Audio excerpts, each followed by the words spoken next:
বাংলাদেশ একটি স্বাধীন দেশ, যার জন্ম হয়েছিল যুদ্ধের মধ্য দিয়ে। মাটিতে লেগে আছে রক্তের দাগ। স্বাধীনতার পরেও 50 বছর কেটে গেছে।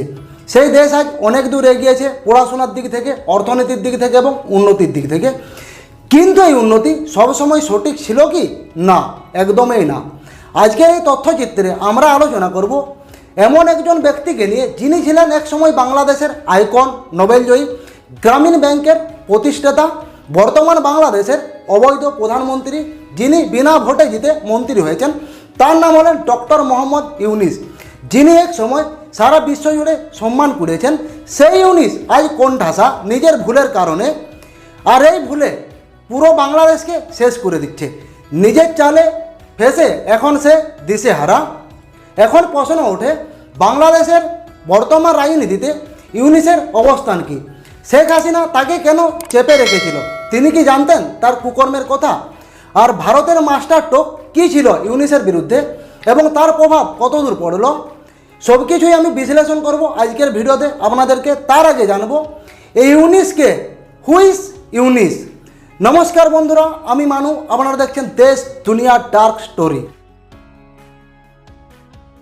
ডক্টর মোহাম্মদ ইউনূস ছিলেন একজন মধ্যবিত্ত পরিবারের ছেলে। তিনি জন্মেছিলেন চট্টগ্রামে আর পড়াশোনাও করেছিলেন চট্টগ্রামে। তারপর স্কলারশিপ পেয়ে আমেরিকায় যান পড়াশোনা করতে। পড়াশোনা শেষ করে যখন তিনি চট্টগ্রামে ফিরে আসেন, তখন তিনি হয়ে ওঠেন সামাজিক বিপ্লবের কাণ্ডারি। 1976 সাল, বাংলাদেশ তখন যুদ্ধবিধ্বস্ত, চারদিকে অভাব, মানুষেরা দিন কাটাচ্ছে টানাপোড়েনের মধ্য দিয়ে, ঠিকমতো খেতে পাচ্ছে না মানুষজন। ঠিক সেই সময় চট্টগ্রাম বিশ্ববিদ্যালয়ের অর্থনীতির অধ্যাপক ইউনূস দেখলেন দরিদ্র মানুষজন, বিশেষ করে নারীরা 20-50 টাকার অভাবে ঠিকমতো ঋণ পাচ্ছে না। যদিও পাচ্ছেন, তা আবার চড়া সুদে মহাজনদের কাছ থেকে। এখানেই তিনি শুরু করলেন ছোট ছোট লোন দেওয়ার জন্য একটি ব্যাংক। নিজের পকেট থেকে 856 টাকা 42 জন মহিলাকে তিনি ঋণ দেন। এরপরে ব্যাংকটি আস্তে আস্তে পরিণত হয় গ্রামীণ ব্যাংক। পোর পিপল আর ব্যাংক, এই ধারণাটাই ছিল ইউনূসের বিপ্লব। তিনিই প্রমাণ করলেন দরিদ্ররাও ঋণ শোধ করতে পারে, পরিশ্রম করে সততা দেখায়। তাদের শুধু দরকার ছিল একটি সুযোগের। এই সুযোগটি শুধু ইউনূসই এনে দিয়েছিল দরিদ্র মানুষজনদের। কিন্তু এমন একটি সময়ে গ্রামীণ ব্যাংক বা বড় বড় আন্তর্জাতিক সংস্থাগুলি গরিবদেরকে অযোগ্য ভাবতে শুরু করে। ঠিক ওই সময় ইউনূসই দেখেছিলেন এই গরিবরা হতে পারে অর্থনৈতিক পুনর্জাগরণের কেন্দ্র। 2006 সালে গ্রামীণ ব্যাংক থেকে তিনি পেলেন নোবেল শান্তি পুরস্কার। তিনি নোবেল কমিটিতে বক্তব্য রাখেন, their effort to create economic and social development from below deserve world recognition. এই মুহূর্তে ইউনূস শুধু বাংলাদেশে নয়, সারা বিশ্বে আইকন। তার ছবি ছাপা হয় টাইম, ফরচুন, নিউ ইয়র্ক টাইমসে কাভারে। তিনি ওই সময় ছিলেন মিস্ট হিরো। এরপর আপনারা হয়তো ভাবছেন, একটা ভালো মানুষ কিভাবে খারাপ হতে পারে? এবার এই ঘটনাটি আপনাদেরকে বিস্তারিতভাবে বলবো পরবর্তী অধ্যায়ে। কোথায় আছে না, মানুষ যত বেশি বড় হতে থাকে তার মন তত বেশি লালচি হতে থাকে। ঠিক তেমনটাই হয়েছিল ইউনূসের সঙ্গে। ইউনূস যত বেশি জনপ্রিয়তা হতে থাকে, তার চোখ রাজনীতিতে ক্রমশ বাড়তে থাকে। বিশেষ করে 2007-8 সালে শেখ হাসিনা সরকারের সময় তিনি রাজনৈতিক দল গঠনের ইচ্ছা প্রকাশ করেন। তখন এটা শুধু আওয়ামী লীগের জন্য না, পুরো রাজনৈতিক দলের জন্যই ছিল অস্বস্তিকর বার্তা। তখন বাংলাদেশে দুইটি দল প্রধান ছিল, শেখ হাসিনার আওয়ামী লীগ ও খালেদা জিয়ার বিএনপি। বছরের পর বছর দুই দলের সঙ্গে সংঘাতে জড়িয়েছিল। সেখানে হঠাৎ করে একটি তৃতীয় দলের আবির্ভূত হচ্ছে দেখে রাজনৈতিক অভ্যন্তরে বড় ধরনের অস্থিরতা তৈরি হয়। এরপর থেকেই শুরু হয় নতুন চাপ। 2011 সালে বাংলাদেশ সরকার জানিয়ে দেয় ডক্টর ইউনূস গ্রামীণ ব্যাংকের এমডি পদে থাকতে পারবে না। এরপর থেকেই শুরু হয় একের পর এক অডিট মামলা, ট্যাক্স ইস্যু, শ্রম আইন লঙ্ঘনের অভিযোগ। সব দিক থেকেই তাকে কোণঠাসা করা হয়। এমনকি বিপরীত রাজ্য, ক্লিন্টন, ওবামা, ফ্রান্স, ইউরোপিয়ান অনেকেই দেশ এই বিষয়ে সমালোচনা করতে থাকে বাংলাদেশ সরকারের। কিন্তু শেখ হাসিনা সরকারের অবস্থান অনড় থাকে। এটাই ছিল সবথেকে বেশি গুরুত্বপূর্ণ। কারণ ইউনূস যদি পার্টিতে আসে, তাহলে অন্যান্য দেশ সামরিক শক্তির প্রভাব ফেলবে। আর ইউনূসের কুকর্মের কথা শেখ হাসিনা আগে থেকেই জানত। তাই বাংলাদেশে যদি কোনো থার্ড ফোর্স ক্ষমতায় আসে, তাহলে সেটা ভারতের পক্ষে অসুবিধাজনক হবে। আর সেটাই হয় 2025 সালে। 2025 সালে কি হয়েছিল, এমনকি ভারতের মাস্টারটোকে ইউনিস কীভাবে দিশেহারা হলো। এবার বাংলাদেশের অবৈধ প্রধানমন্ত্রী ইউনিসকে সাহায্য করতে ভারতের মাস্টার প্ল্যান হলো। তার আগে বলে রাখি, বাংলাদেশকে সাহায্য করতে ভারতের ইচ্ছা নয়, কারণ ভারত বাংলাদেশের বন্ধুত্ব চিরকালেই। তাই ভারতের সঙ্গে বাংলাদেশের কোনো শত্রুতা নেই। শত্রুতা হলো বাংলাদেশের কিছু জেহাদ মেন্টালিটি ও জঙ্গি মেন্টালিটি মানুষজনের সঙ্গে, এবং বিনা ভোটে জিতা অবৈধ প্রধানমন্ত্রী ইউনিসের সঙ্গে। 1971 সালে বাংলাদেশে মুক্তিযুদ্ধের সময় ভারতেই ছিল একমাত্র পরম মিত্র। ইন্দিরা গান্ধীর নেতৃত্বে ভারতে 10 মিলিয়নেরও বেশি মানুষকে আশ্রয় দিয়েছিলেন। পাকিস্তানের বিরুদ্ধে সরাসরি যুদ্ধ করে বাংলাদেশকে স্বাধীনতার ভূমিকা রাখে। এটাই ছিল বন্ধুত্বের সম্পর্ক। এরপর 2009 সালে শেখ হাসিনা মন্ত্রিত্ব হওয়ার পর ভারত বাংলাদেশের সম্পর্ক আরও বেশি স্ট্রং হয়। তাই বাংলাদেশের সঙ্গে আগে কোনো সমস্যা ছিল না, কোনো থাকবে। মেন সমস্যাটি হলো ভারতের বাংলাদেশের কিছু জেহাদ মেন্টালিটি ও জঙ্গি মেন্টালিটি মানুষজনের সঙ্গে, ও বিনা ভোটে জিতা অবৈধ প্রধানমন্ত্রী ইউনিসের সঙ্গে।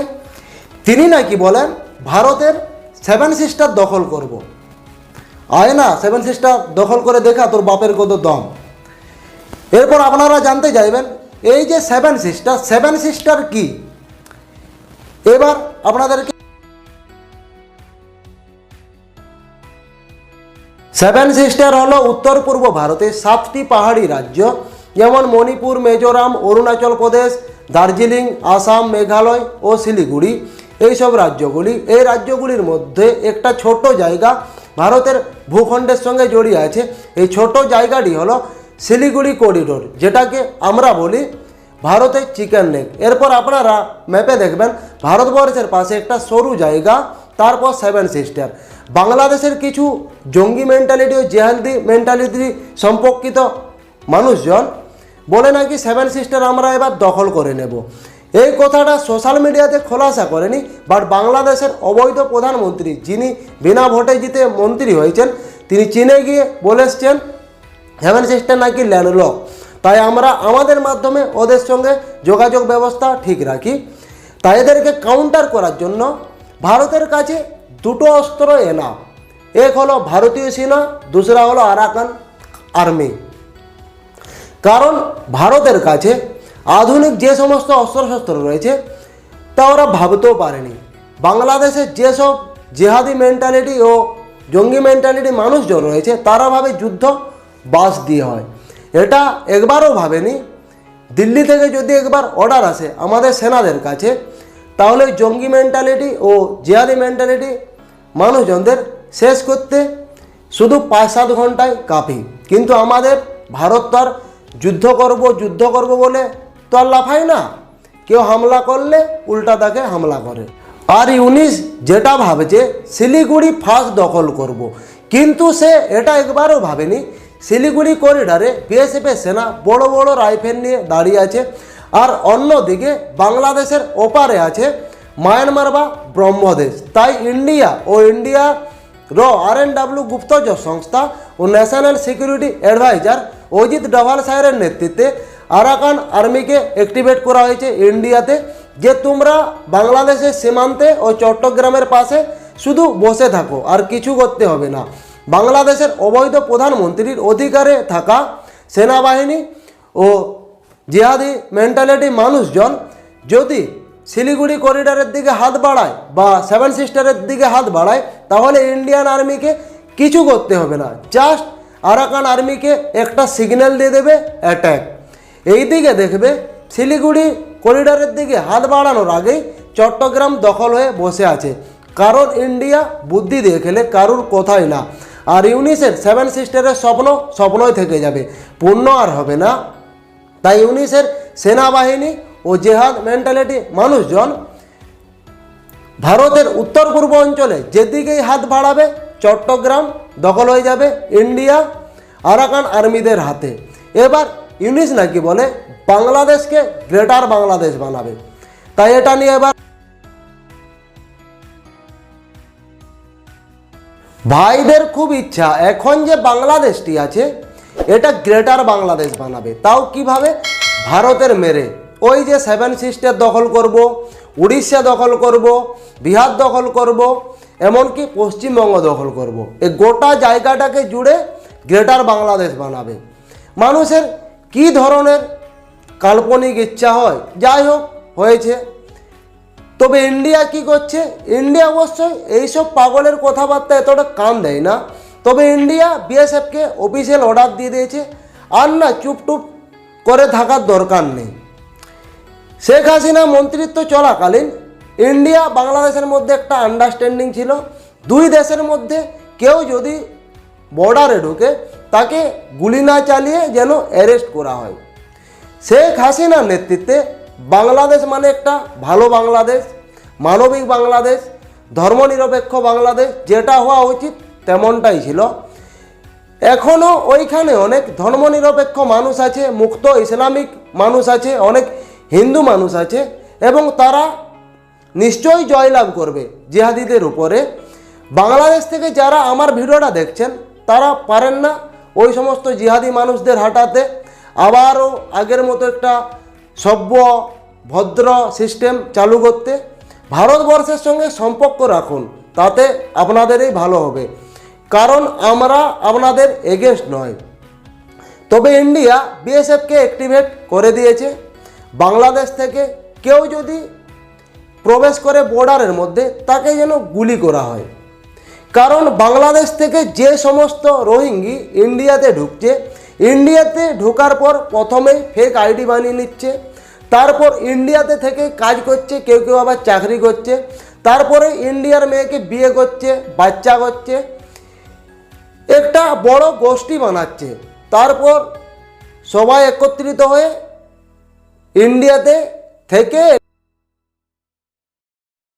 কিন্তু ভারত এই সুযোগ আর দেবে না। এমনকি অমিত শাহ আমাদের যে হোম মিনিস্টার, তিনি অর্ডার দিয়ে দিয়েছেন ভারতের যত অবৈধ বাংলাদেশি ঢুকে আছে তাদেরকে যেন খুঁজে বার করে বাংলাদেশে পাঠিয়ে দেওয়া হয়। হয়তো আপনারা জানেন না, গুজরাটের একটি বাংলাদেশি কলোনিকে বুলডোজার দিয়ে ভেঙে গুড়িয়ে দিয়েছে। এমনকি গুজরাটের মেন যে শহর আহমেদাবাদে টোটাল 4000 বাংলাদেশিকে ধরে কোমরে দড়ি বেঁধে গোটা বাজার ঘুরিয়ে চোখে কালো পটি বেঁধে লঞ্চে বসিয়ে সুন্দরবন হয়ে বাংলাদেশে ডিপোর্ট করা হয়। কিন্তু বাংলাদেশের প্রধানমন্ত্রী তিনি বলেন এদের কাছে ভারতের আইডি আছে, তাই এদেরকে বাংলাদেশে ঢুকতে দেব না। ভাবতে পাচ্ছেন কতটা নির্লজ্জ বেহায়া প্রধানমন্ত্রী। আমি একটা কথাই বলতে চাই, এই প্রধানমন্ত্রী আপনাদেরকে গ্রেটার বাংলাদেশ নয় ভিখারি বাংলাদেশ বানাবে। তাই সময় থাকতে সতর্ক হয়ে যান, হাঁটান এই সব মানুষকে এই সব উচ্চ পদ থেকে। এমনকি তিনি এও বলেছেন Bangladesh garden of the sea. ভারতকে ব্যবসা করতে গেলে বাংলাদেশের মধ্য দিয়ে ব্যবসা করতে হবে, এই বলেছে নিজের ফাঁদে নিজেই ফেসেছে। এবার তা বিস্তারিতভাবে আপনাদেরকে বলবো ভিডিওর পরবর্তী অধ্যায়ে। ওই যে বাংলাদেশের অবৈধ প্রধানমন্ত্রী যিনি বিনা ভোটে জিতে মন্ত্রী হয়েছেন, তিনি চীনে গিয়েছিলেন এবং তিনি বলে এসছেন ওই যে ভারতের উত্তর পূর্বাঞ্চলের 7টি রাজ্য বাণিজ্য করার জন্য জলপথে কোনো অ্যাক্সেস নেই, কারণ ওই 7টি রাজ্য পাহাড়ে অবস্থিত, কোনো সমুদ্র নেই। তাই এদেরকে ব্যবসা করতে হলে হয়তো কলকাতা বন্দর নয়তো হলদিয়া বন্দর হয়ে ব্যবসা করতে হবে, তা না হলে বাংলাদেশের ভিতর হয়ে চট্টগ্রাম হয়ে ব্যবসা করতে হবে। আসলে বাংলাদেশ নিজেকে ভাবে আমরা হচ্ছি গার্ডেন অফ দ্য সি, আমরাই হচ্ছি সমুদ্রের গার্জিয়ান, আমরাই হচ্ছি অভিভাবক। আমরা ভারতকে ব্যবসা করতে দিচ্ছি বলে ভারত ত্রিপুরা থেকে শুরু করে অরুণাচল প্রদেশ, আসাম, মিজোরাম নানা জায়গায় বাণিজ্য করতে পারছে। একটু চমকিয়ে ধমকিয়ে আসার চেষ্টা করেছিল, কিন্তু ভাই দিস ইজ নিউ ইন্ডিয়া। একটু চমকানোর আওয়াজ যখনই শুনতে পাবে সঙ্গে সঙ্গেই রিপ্লাই পেয়ে যাবে। এখন আর চুপ থাকবে না আমাদের ইন্ডিয়া। তবে এখানে ইন্ডিয়া দুটো কাজ ভালো করেছে। নাম্বার 1, বাংলাদেশ তুমি ভাই আমার উত্তর পূর্ব ভারতের ব্যবসা কি বন্ধ করবে? আমি তোমার ব্যবসা বন্ধ করে দিলাম, যাও। তুমি থ্রেট দিলে, আমি কাজে করে দেখালাম। বাংলাদেশের কোনো জিনিস স্থলপথে উত্তর পূর্ব ভারতে ঢুকতে পারবে না। ইন্ডিয়া গভর্নমেন্ট পুরা লঘু মেরে দিয়েছে। বাংলাদেশের ড্রিঙ্কস থেকে শুরু করে পোশাক খাবার বিপুল পরিমাণ উত্তর পূর্ব ভারতে বিক্রি হতো। তাহলে লাভ কাদের হতো? বাংলাদেশের শিল্পপতিদের ও সাধারণ মানুষজনদের। কিন্তু ব্যবসা বন্ধ হয়ে কী হলো? নিজের পায়ে নিজেই কোড়ান মারল। ভারত বড় দাদার মতো চিরকাল বাংলাদেশের পাশে থেকেছে, কিন্তু বাংলাদেশ কি করলো? ভারতের কথা না শুনে চীনের সঙ্গে বন্ধুত্ব করলো। মারাও, নিজে নিজেই মারাও। আজ পর্যন্ত চীনের কথা যারা যারা শুনেছে সবাই সর্বহারা, আবার অনেকেই দেউলাও পর্যন্ত হয়ে গেছে, শ্রীলঙ্কা থেকে শুরু করে পাকিস্তান পর্যন্ত। কারণ এরা পড়াশোনা করে না, ইতিহাস থেকে কোনো শিক্ষা নেয় না, তাই যা হওয়ার তাই হয়। নাম্বার 2, ইন্ডিয়ান আর্মি এবং আরাকান আর্মি সমস্ত সেনাকে অ্যাক্টিভেট করেই দিয়েছে। বর্ডারে বাংলাদেশের কোনো সেনা বা সাধারণ মানুষ কোনো ভুলবশত বা যে কোনো কারণে ঢুকে পড়ে বা জিহাদি মেন্টালিটি মানুষ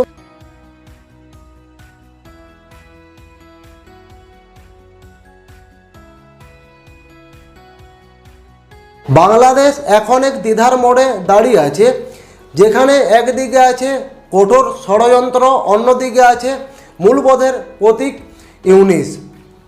এই দ্বন্দ্বের ফলাফল শুধু একজন ব্যক্তির না, এটি দেশের অর্থনীতি, রাজনীতি, আন্তর্জাতিক সম্পর্ক এবং ভবিষ্যতের নেতৃত্বে নির্ধারণ করবে। তাই আমি একটা কথাই বলবো, সময় থাকতে সতর্ক হয়ে যান।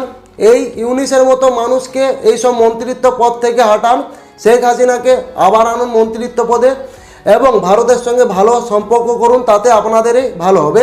আর ইউনিসকে যদি এইসব পদে রেখে দিন, তাহলে আপনাদের বাংলাদেশকে গ্রেটার বাংলাদেশ নয়, বরং ভিখারি করেই ছাড়বে এবং নিজে বিদেশে গিয়ে মজ করবে, মরবে আপনারাই। তো বন্ধুরা, আজকের ভিডিওটা আমি এখানে স্টপ করছি। ভিডিও ভালো লাগলে লাইক, শেয়ার, কমেন্ট মাস্ট করবেন এবং এই চ্যানেলে যারা নতুন ভিজিট করেছেন তো চ্যানেলটিকে সাবস্ক্রাইব করে দেবেন। আবার দেখা হবে নতুন কোনো টপিক নিয়ে, নতুন কোনো ভিডিওতে।